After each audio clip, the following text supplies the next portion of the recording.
sun had barely risen over the distant hills as Emma zipped up her tent. The air was crisp, tinged with the scent of pine and damp earth. It was the kind of morning where everything felt still, almost too still, as if the world hadn't quite decided to wake up. Birds occasionally broke the silence with their calls, but even their songs seemed distant, muffled by the weight of the forest surrounding them. Emma had always loved mornings like this, the kind that promised something quiet, something simple. She'd been coming to the wilderness for years now, her annual ritual, a way to escape the noise of her city life. Each year, she and her close-knit group of friends would pick a spot deep in the forest, far enough from the usual crowds of weekend campers, and set up for a long weekend of hikes, campfires, and lazy afternoons by the river. This year, she had come with 3 friends. Matt, who worked at a local bookstore and had a love for the old campfire stories. Sarah, who was always eager to try new things, but had a tendency to overpack. And Jason, a guy with a quiet energy, the kind of person who would rather spend his time watching the fire than talking about it. By the time the sun finally edged its way higher into the sky, they'd set up camp. The small clearing they found had a perfect view of the valley below, with a wide stream winding its way between tall rocks. The water shimmered under the rising sun, its sound soft and soothing, a constant, gentle hum that could almost make you forget the outside world existed. Sarah, as usual, had arranged the camp kitchen with precision, a small but functional setup near the edge of their site, where a portable stove sat alongside a mismatched collection of pots, pans, and a cooler stuffed with ice and snacks. She was already boiling water for coffee, a habit she insisted upon no matter where they were. Matt, on the other hand, had wandered off to scout for firewood, his boots crunching on the gravel as he disappeared into the trees. Emma stood by the riverbank for a few minutes, watching the water flow lazily around rocks, looking for any signs of the small fish that lived there. She felt the weight of her backpack lift off her shoulders, the freedom of being far from her usual life settling in. It was like this every year. The first few hours were always the best, full of the quiet joy of being outside, away from the routine of work and traffic and phones. Jason had sat down by the campfire pit, absent-mindedly poking at the scattered ashes with a stick. He didn't speak much, but his presence was a grounding one. His face was relaxed as he stared into the remnants of last night's fire, the faint smell of burnt wood still lingering in the air. The day passed slowly. They spent it in typical camping fashion, hiking the winding trails that cut through the woods, stopping for lunch by the river, and eventually gathering around the fire as dusk approached. Emma noticed how familiar the rhythm felt, the sounds of Matt and Sarah laughing as they tried to light a fire without matches, Jason quietly flipping through a dog-eared book. They were just 4 friends, far from any city or distraction, together in the kind of place where life felt a little slower, a little softer. As the stars began to emerge in the evening sky, their fire crackled and popped, throwing orange light over their faces. Sarah was talking about a new book she'd been reading, something about legends from the Appalachian Mountains, and Matt had become fascinated by the idea of ghost stories that might be rooted in old, forgotten truths. "I heard there's an old tale about a woman who haunts this part of the forest," Matt said, poking at the fire with a long stick. "They say she's waiting for someone to find her." Jason rolled his eyes, but the flicker of interest was there, in the slight narrowing of his gaze. Emma glanced up at the dark silhouette of trees above them. The wind had picked up, and the branches swayed gently, casting long shadows over the camp. There was something about the way the shadows moved that evening, something that made the forest feel alive, breathing with them. But it was nothing more than the shifting of the wind, Emma told herself. Just the way the leaves stirred. The conversation shifted from ghost stories to more mundane topics. They talked about work, about the places they'd like to travel, about life in the city. But despite the lightheartedness, Emma couldn't shake the sense that something was different tonight. Not dangerous necessarily, just not quite right. It was like the forest was waiting for something. The soft whisper of wind through the trees seemed to carry a message, one that she couldn't quite make out. But for now the fire was warm, the coffee was strong, and the night felt as it always had. Peaceful, ordinary, full of the small comforts of being with friends. There was no rush, no need to move on to anything else. Still, as Emma looked up at the endless expanse of stars above her, she couldn't help but wonder, how long would it stay like this? The night wore on quietly. The warmth of the fire crackled in the cool evening air, sending occasional sparks up toward the stars. Emma, still sitting on the log near the fire, felt the weight of the day slowly drifting off. The chatter between Matt and Sarah had died down a little, and now the sounds of the forest seemed to take over, filling in the silences with their own subtle rhythm. The occasional snap of a twig underfoot, the distant rustling of leaves, the soft rush of the river winding through the valley. All of it felt somehow normal, even comforting. Emma glanced around the campsite. The tents were staked securely into the ground, their silhouettes dark against the dim light of the fire. Her own tent, a faded green one she'd had for years, sat closest to the edge of the clearing, where the trees started to press in like quiet sentinels. She felt a pull toward it, nothing urgent, just the weight of the day and the comfort of her sleeping bag calling her name. But she didn't move. Not yet. Jason had moved to the far side of the fire, leaning back against the log with his arms crossed, staring up at the sky. There was something detached about the way he looked at the stars, as though they weren't just dots of light, but something more, something far away and distant. Maybe he was lost in thought, or maybe he just didn't like to talk much. Either way, Emma found herself watching him for a moment, longer than she intended. He wasn't the easiest person to read. "I'll go grab more wood," Matt suddenly said, breaking the stillness. He stood up, brushing off the dirt from his pants, and stretched his arms above his head. "You guys stay here. It's a short walk." He didn't wait for a response, just picked up a small axe from the pile of supplies by the edge of the camp and headed off toward the trees.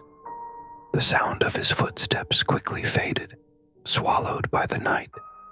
For a while there was nothing but the fire and the occasional murmur of Sarah, who had drifted off into a quiet conversation with herself about some new recipe she'd been thinking of trying.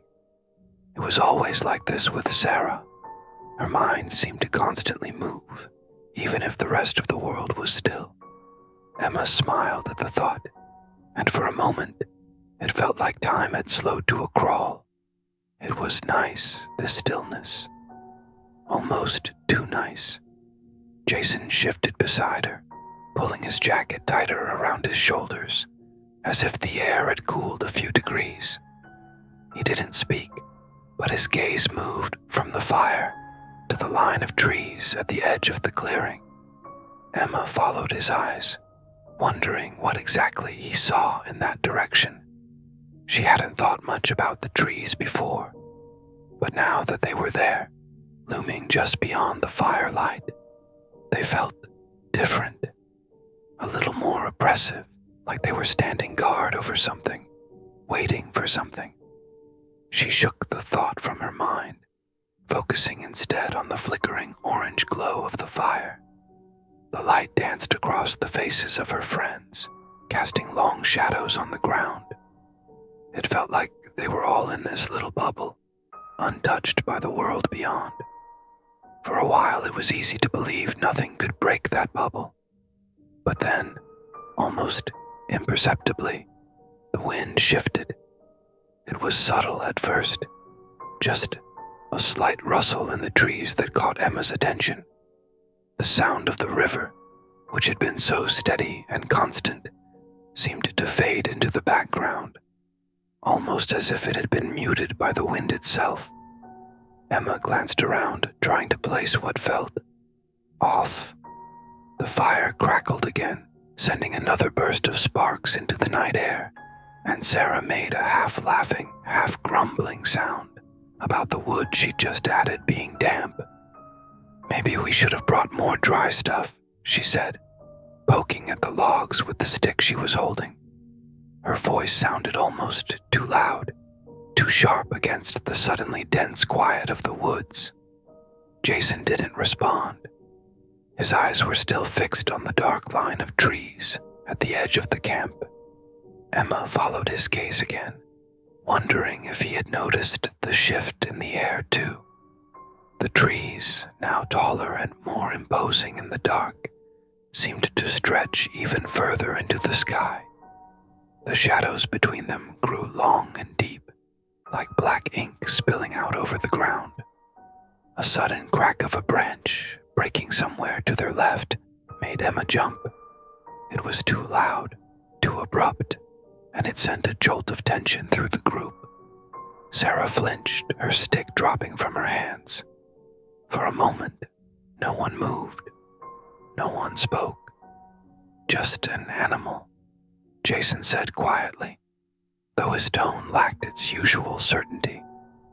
He looked down at the fire as if trying to force himself to focus on something, anything other than the dark trees. "Yeah, probably," Emma said, but she didn't believe it. Not completely.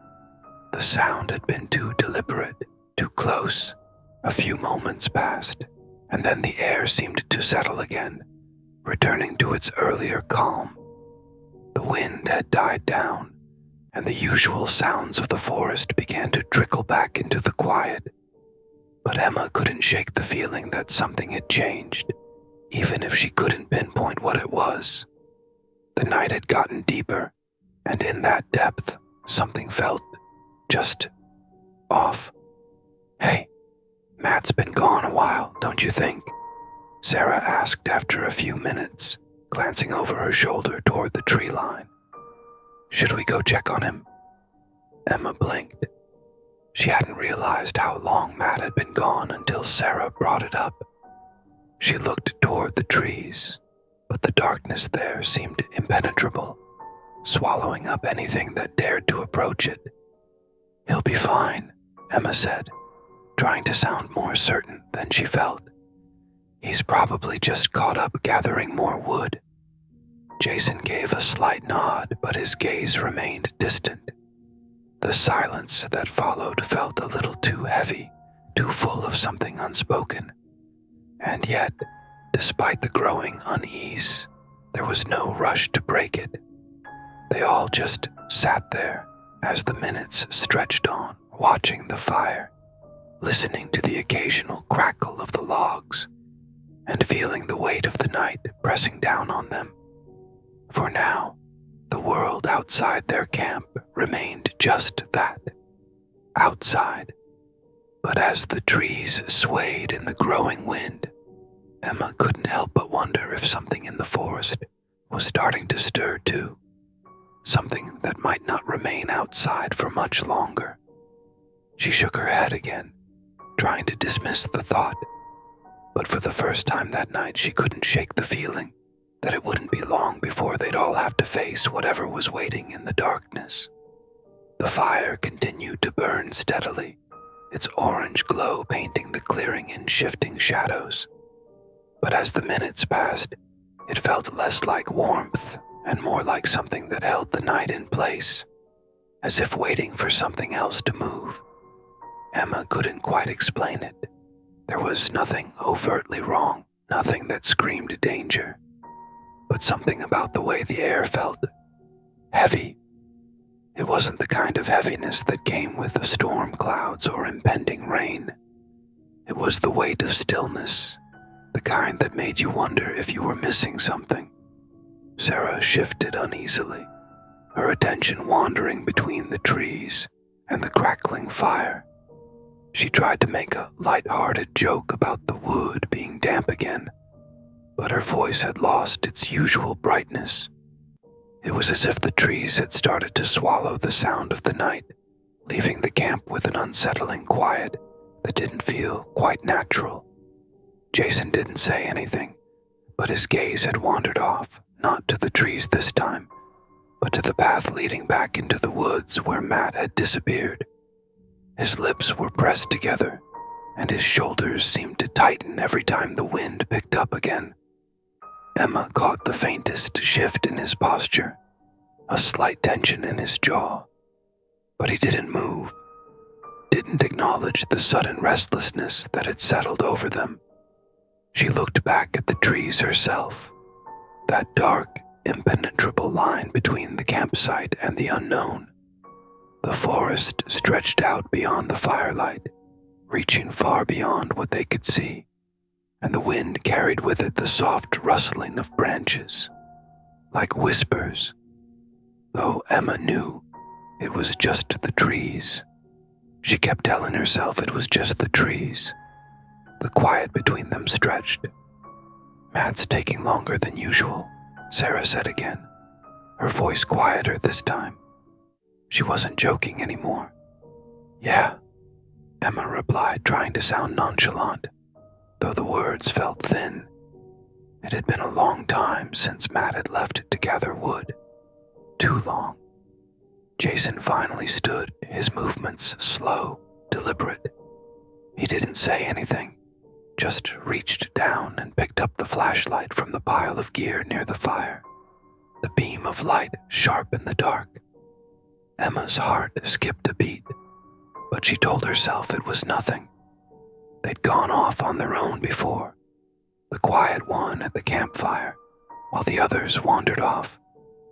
"I'll go check on him," Jason said, his voice low but steady.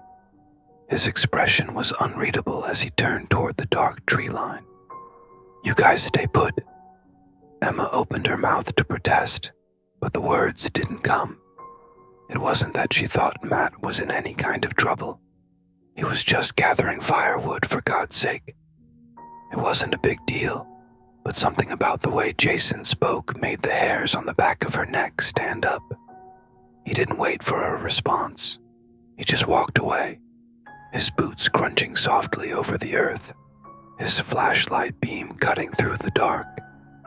Emma watched him until he was swallowed by the trees. She wanted to call out, tell him to wait, but she felt an odd reluctance to break the stillness of the moment. There was something about the night that made her want to keep her voice low, keep everything quiet, as though speaking too loudly would disturb something just beyond the light. A gust of wind swept through the campsite then, a little stronger than before, making the flames of the fire flicker wildly.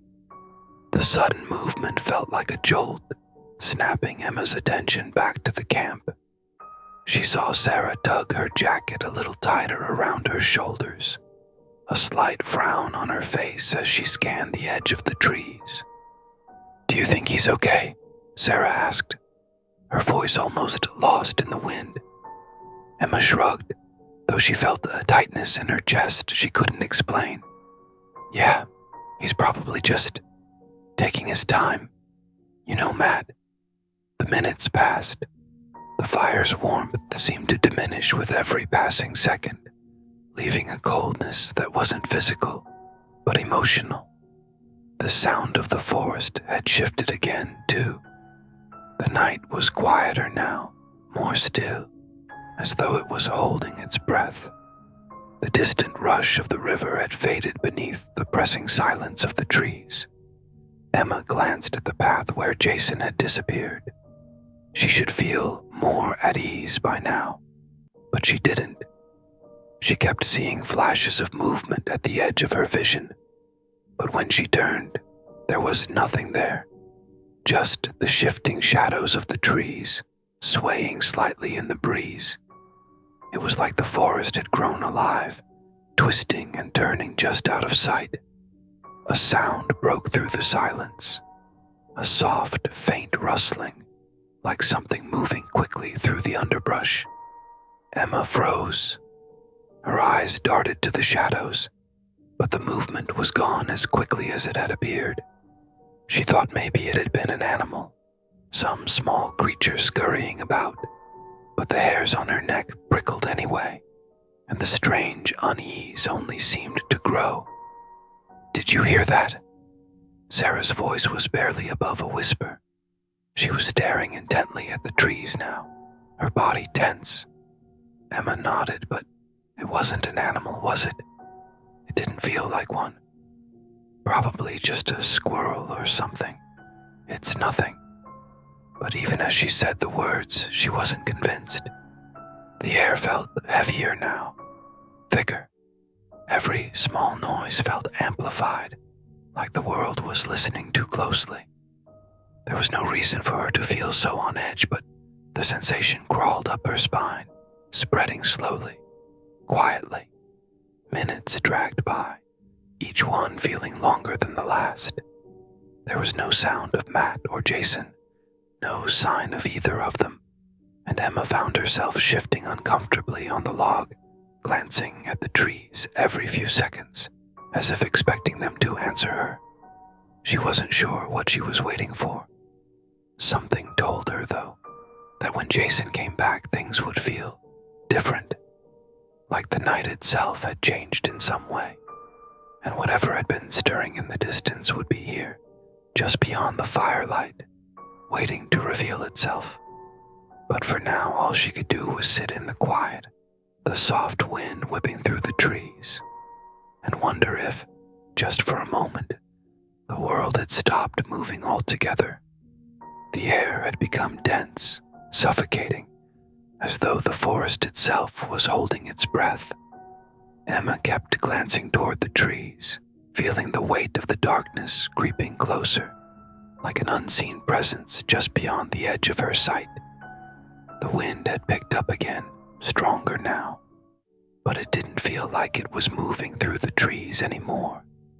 It felt like it was moving through them, like something was shifting the branches, bending them in unnatural ways. She could hear Sarah's breathing beside her, sharp and uneven, her eyes wide and constantly darting to the shadows. The fire, once a comforting source of light, now seemed fragile, its flames flickering erratically, as though it were struggling to hold the darkness at bay. The warmth it had once provided felt distant, unreachable. "Where are they?" Sarah whispered, her voice barely audible over the rising wind. Her gaze shifted nervously to the trees again, her arms wrapped tightly around herself, as though she were trying to hold her own body together against some invisible force. Emma didn't answer. She didn't know what to say. She didn't know where Matt or Jason had gone. The minutes stretched on, dragging their presence deeper into the woods, until Emma began to wonder if they'd ever return at all. There was no sound now, nothing. No footsteps crunching on the forest floor, no call of birds, no river's rush. Only the distant hum of wind through the trees, almost like a whisper, though the words, if they were words, were too faint to make out. And then, just as the silence felt unbearable, there was a sound. Soft, almost imperceptible at first, like a footstep, the slightest crack of a branch underfoot. Emma froze, her heart pounding so hard she thought it might burst out of her chest. Her eyes snapped to the tree line, but she saw nothing. only the blackness that stretched on forever, swallowing everything. Another step. This one louder, closer. Her breath caught in her throat. "Did you hear that?" Sarah said, her voice trembling now, barely more than a whisper. Emma nodded slowly, her throat dry, her skin crawling with an uncomfortable heat. The wind had stopped. The forest was quiet again, but now the quiet felt wrong. The absence of sound, the absence of movement, had taken on a new weight. Something was out there, something waiting, and Emma felt it press against her chest, a suffocating force that made it hard to breathe. Her eyes flicked toward the edge of the firelight. The trees were darker now, darker than she had remembered. There was something in the darkness, something hidden, something large, its form just out of reach. The shadows between the trunks shifted in a way that couldn't be explained by the wind, bending and stretching unnaturally, like they were being pulled, shaped by something else. And then, through the quiet, came a sound that wasn't the wind. It was a low, guttural sound, deep and throaty, something that made her blood run cold. The noise reverberated through the trees, vibrating in the air around her, and for a split second, Emma thought she saw it, a silhouette moving between the trunks, its outline too distorted, too wrong to be anything natural. A shape that loomed, towering and wide, with limbs that didn't bend like they should. Her heart stopped. The air grew thick with the scent of wet earth and something else. Something sharp, rancid, like rot. Emma's mind screamed at her to move, to get up, to do something. But her body was frozen.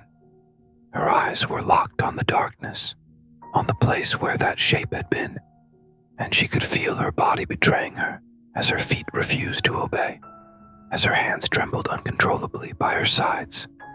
Another step, closer this time. It wasn't a person. It wasn't Matt. It wasn't Jason. The shape was moving toward them now, silent and slow, its presence suffocating.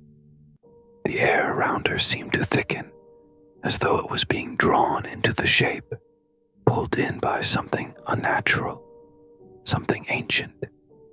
Emma couldn't look away, couldn't blink, as the dark figure stepped further into the clearing. It was tall, impossibly tall, its form shifting as though it wasn't quite solid. The edges of its figure blurred, as though the shadows themselves were trying to wrap around it, conceal it, bend it into something else. Its limbs were too long, its fingers too slender, like branches, jagged and spindly. And as it took another step, the ground beneath it seemed to tremble, the very earth under Emma's feet vibrating with a low hum. "Emma, what is that?" Sarah's voice was barely a breath, her eyes wide, her face pale. Emma couldn't answer her. The words didn't exist. There was no answer, no explanation, only the feeling that they were staring at something they should never have seen, something that wasn't meant to be real. The figure paused at the edge of the firelight, its shape twisting unnaturally, stretching into the space between the trees. It felt like it was looking at them, though there were no eyes to see, no face to read. The air grew colder, impossibly cold, and Emma's breath misted in front of her face. It wasn't just the temperature, it was the chill of the thing, the way it seemed to sap the warmth from everything around it, leaving nothing but a gnawing emptiness. Another step forward. The figure didn't make a sound, not even the faintest crunch of leaves or twigs underfoot. It simply moved, as though it was both part of the shadows and separate from them, something that didn't belong in the same world. Then, without warning, the sound of branches snapping, loud, sharp, came from the opposite side of the clearing. Emma whipped her head around. It wasn't Jason. It wasn't Matt. The noise was too chaotic, too jagged. There was no structure to it, no familiar sound of a person walking. The trees around them shook as something or someone moved through them, fast and erratic. The shape in front of them didn't react, didn't even seem to acknowledge the new disturbance. But Emma could feel it pulling her, drawing her attention back to it, like it was commanding her to stay. Stay and watch as everything unfolded. The forest was alive now, alive in a way it shouldn't have been. The trees whispered in strange tongues, the wind howled in sudden bursts, and the air itself seemed to grow thick, like it was pressing against her chest, suffocating her. But all she could do was watch and wait. The air was thick with something wrong, something that pressed against Emma's skin and made her heart beat too fast. The figure, if it could even be called that, stood still, the blackness of its form stretching and warping in ways that didn't make sense. The shadows around it moved, shifting like liquid, flowing over the ground as if they were alive, as if the very night itself had become a part of it. Every breath she took felt like she was inhaling the dark, like it was filling her lungs and wrapping around her chest. She couldn't look away. She couldn't even blink. The figure didn't move toward them, but it didn't need to. Its presence was enough, radiating outwards, drawing everything into its orbit. The cold was seeping into her bones now, not just from the night air, but from the thing itself, the emptiness it carried with it. Emma could feel the warmth from the fire fading, as if it were being drained by the thing standing in front of them. The crackling of the flames, the rustling of the leaves, the sounds of the night, they all seemed muffled, distant, like they were happening on the other side of a great wall. Sarah's breathing had become shallow, erratic. She was trembling, her hands clasped tightly together, her eyes wide and unfocused. Her lips moved, but no words came out.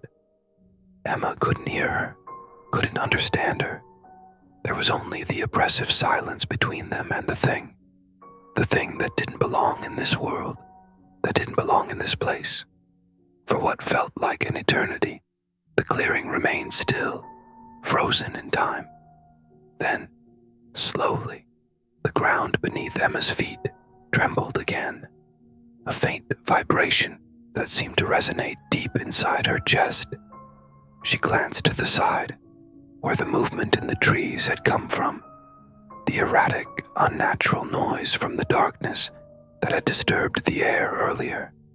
But there was nothing there, no creature, no shape, nothing to explain the sound.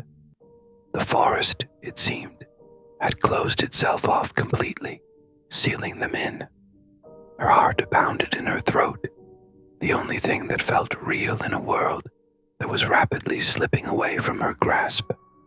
And then, with a suddenness that made her breath catch in her throat, the thing, it moved, not forward but sideways, its body shifting and elongating with an unnatural fluidity, stretching impossibly far across the clearing, its limbs extending like they were made of the very night itself. Emma could feel her pulse quicken, the world narrowing to a single point, the dark, shifting figure. And then, just as suddenly as it had appeared, it stopped. The air held, thick and heavy, like it had forgotten how to move. Emma's mouth was dry, her mind racing with questions she couldn't answer. She was aware of Sarah beside her, frozen in the same way, their bodies locked in place by something they couldn't understand, something that existed just beyond the realm of their comprehension. But then, a new sound reached her ears. It wasn't from the figure. It was from behind them, a rustling in the trees, a shout. "Emma! Sarah!" The voice was unmistakable. It was Matt. He sounded frantic, scared, but there was something else in his voice too. Something distant, almost like he was shouting from far away. Emma's heart lurched, but before she could move, before she could even process what was happening, the figure twisted violently. It wasn't emotion. It was more like the darkness, suddenly, bent in on itself. The world seemed to contract, the trees warping, the air bending at strange angles, as if reality itself was fracturing. She didn't know why, but she turned toward the sound. She turned toward Matt's voice, even as her instincts screamed at her to run in the opposite direction. She felt like she was fighting against something larger than herself, something that didn't want her to look away, didn't want her to move. The fire sputtered, its flames suddenly snuffed out by an unseen force, leaving the clearing in complete darkness. The world, for a moment, felt like it was gone. There was no light, no sound, just the rushing of blood in her ears and the suffocating claustrophobic pressure of whatever this was. The thing, the force, the presence that had slipped between the cracks of the night and into their world. Then, just as quickly, the light returned, not from the fire, not from the moon, but from the trees. A faint glow, pale and sickly, spread across the trunks of the trees, casting long, twisted shadows that seemed to stretch unnaturally into the clearing. The trees themselves were not as they should have been. The bark looked darker, more gnarled, as though they had aged centuries in a moment. The leaves were not leaves at all. They were long, thin, and jagged, like shards of glass, their edges gleaming with an unnatural, otherworldly light. And standing beneath that sickly glow was Matt. He wasn't running toward them. He wasn't struggling to make it through the trees. He was simply standing there, motionless, his eyes wide open, staring directly at Emma and Sarah with a look that she couldn't place. It was vacant. His face was pale, drained of all color, as though the very life had been siphoned from him. His mouth hung open slightly, but no sound came out. His clothes were torn, but there were no marks of a struggle, no cuts or bruises. And then, in the stillness, he spoke, but it wasn't Matt's voice. "It's too late," the voice whispered, distant, as if from a place far beyond the clearing, beyond the trees. It was not Matt's voice at all. It was something else, something old, something ancient, like it had been waiting for this moment, waiting for them to step too far, to look too closely. The darkness, the twisted figure, the strange, glowing trees, they all seemed to converge on Matt, on his still form, pulling the very light around him into the shadows, enveloping him in it. Emma didn't know what was happening, didn't know what had happened to Matt, to Jason, to the world around her. She was caught in a web of confusion, fear, and disbelief. She couldn't look away. She couldn't move. The last thing she heard before everything went silent again, before the world around her collapsed back into that oppressive quiet, was Matt's voice, now fully distorted, repeating the same words. "It's too late." And then the whisper came again, this time not from Matt, but from the trees themselves. "Too late for all of you." And the darkness swallowed them whole.